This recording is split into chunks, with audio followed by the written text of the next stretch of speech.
د الممتحنه مبارکه سوره چې د قران عظیم او شان شپږمه سوره ده په مدینه منوره کې را نازله شوې ده 14 مبارک آیاتونه لري تلاوت او پښتو ترجمه یې لومړی آیت څخه اورئ بسم الله الرحمن الرحیم د الله په نوم چې ډیر زیات مهربان پورا رحم لرونکی دی يا أيها الذين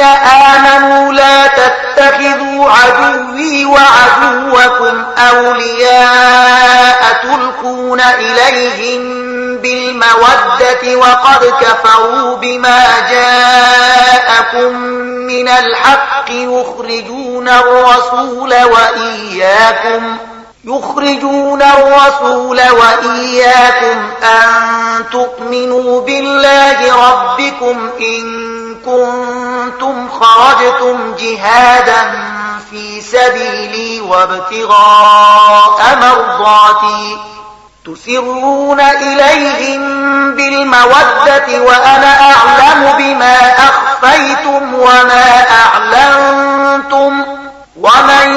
يفعله منكم فقد ضل سواء السبيل هغه کسانو چې ایمان مراوړای دی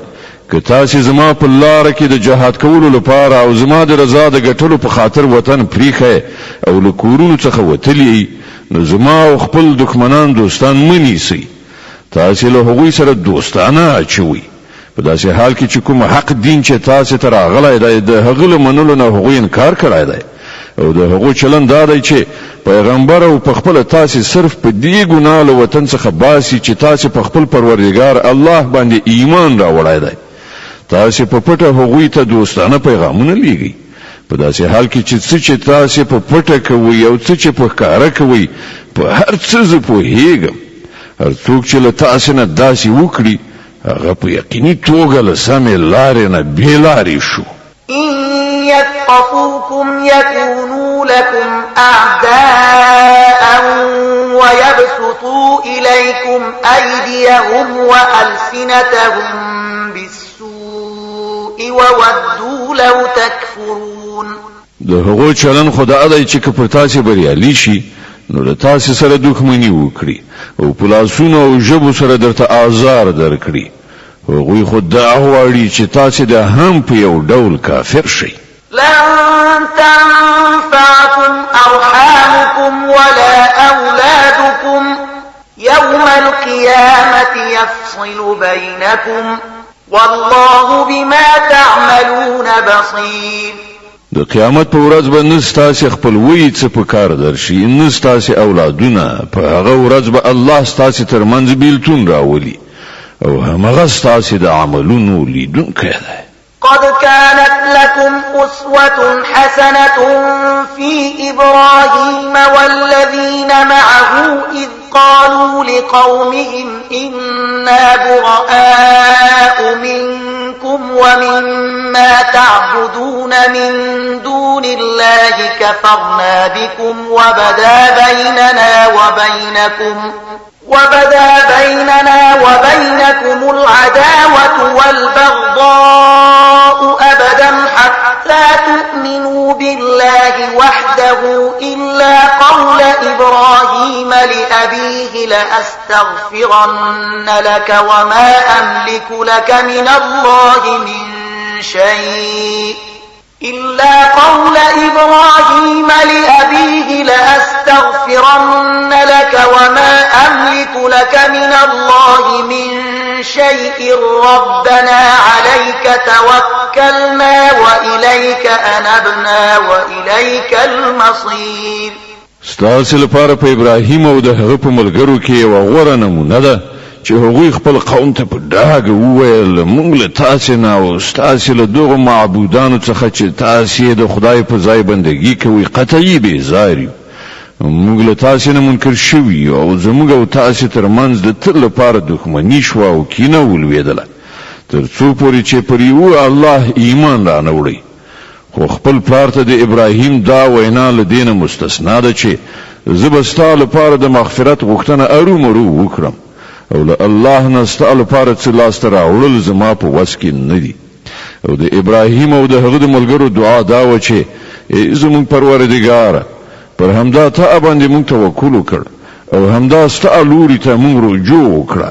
او همدا ستا حضور ته بیا زمون درګرځېدل دي. ربنا لا تجعلنا فتنة للذين كفروا واغفر لنا ربنا إنك أنت العزيز الحكيم.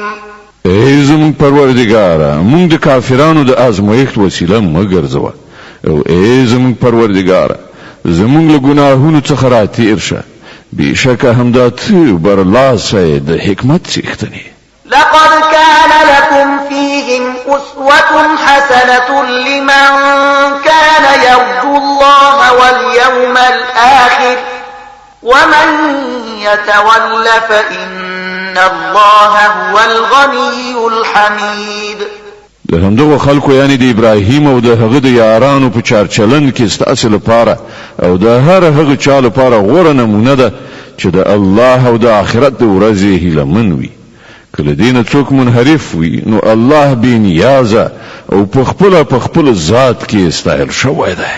عسى الله أن يجعل بينكم وبين الذين عاديتم منهم مودة والله قدير والله غفور رحيم. لری نه ده چې الله یو وخت ستاسو او هغو خلکو ترمنځ مینه واچوي چې له هغو سره نن تاسو دښمنی راخیسته ده.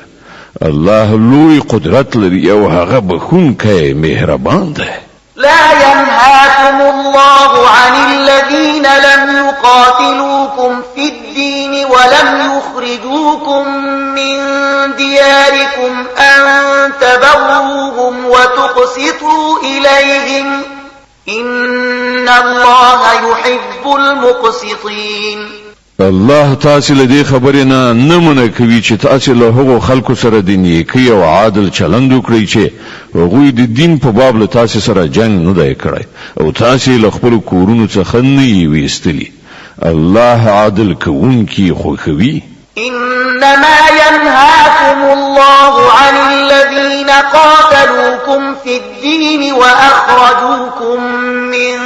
دياركم وظاهروا على إخراجكم أن تولوهم ومن يتولهم فأولئك هم الظالمون. هغه چې کومې خبرې نه تاسو منع کوي هغه دا ده چې تاسو له هغو خلکو سره دوستي وکړئ چې هغوی له تاسو سره د دین په معامله کې جنګېدلي دي او تاسو له خپل کورونو نه ویستلی او تاسو په ویستلو کې یو د بل ملاتړ کړی دی.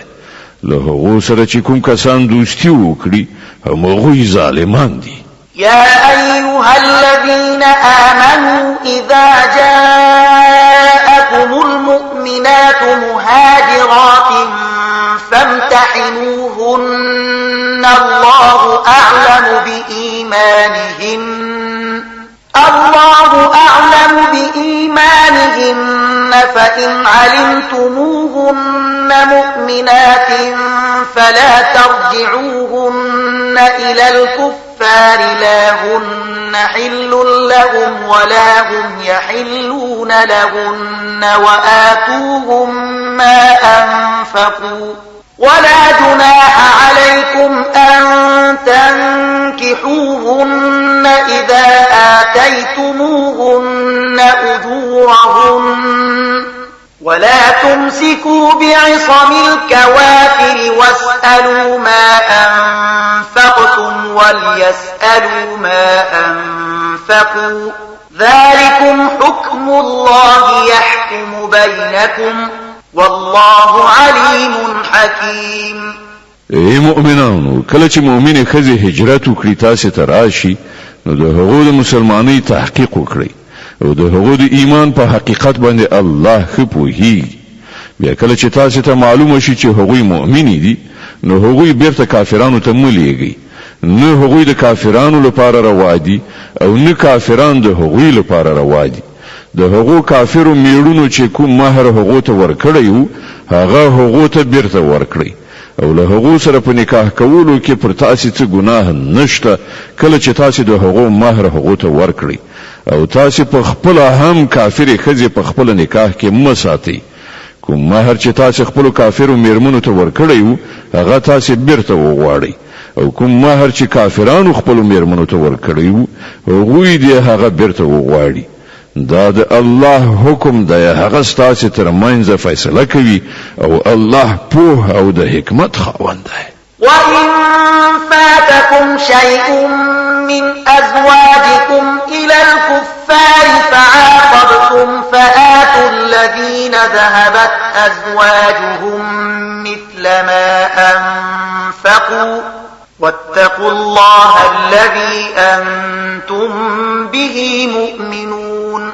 او کستاسي د کافرو میرمنو له مہرونو څخه یو څه تاسو ته له کافرانو څخه بیرته پلاس در نشي او بیا تاسو ور راشي نو د کوم خلکو میرمنې چې هلته پاتې شوي دي هغه ته هغه مرڅ ورکړي چې د هغه له ورکړو مہرونو سره برابر وي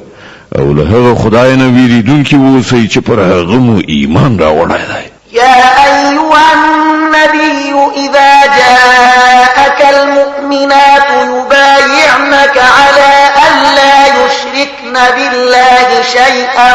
ولا يسرقن ولا يزنين ولا يقتلن أولادهن ولا يأتين ببهتان يفترينه بين أيديهن وأرجلهن ولا يعصينك في معروف فبايعهن واستغفر لهن الله إن الله غفور رحيم ای پیغمبره کله چې تاسو مؤمنه خزي د بیعت کولو لپاره راشي او د دې خبرې وعده وکړي چې هغوی بل الله سره کوم شی نه شریکوي غلا به نه کوي زنا به نه کوي خپل اولاد به نه وژني د خپل لاسونو په خو په وړاندې به کوم بهتان جوړ کړي نه راوړي یعنی هغه ماشوم د خپل میړه ته نه منسوبوي چې په نامشروع توګه له بل چا څخه زیږولې وي او په کوم معروف کار کې بستانه فرمانی نه کوي له هغونه بیعت واخله او د هغو په حق کې له الله نه مغفرت وغواړه په یقیني ډول الله بخښونکی او رحم کوونکی دی يا أيها الذين آمنوا لا تتولوا قوما غضب الله عليهم قد يئسوا من الآخرة كما يئس الكفار من أصحاب القبور ای مؤمنانو هغه خلق دوستان منیسي چې الله ور باندې غضب کړای دی چې له آخرت نه داسې نا امید دي لکه څنګه چې په قبرونو کې پراته کافران نا امید دي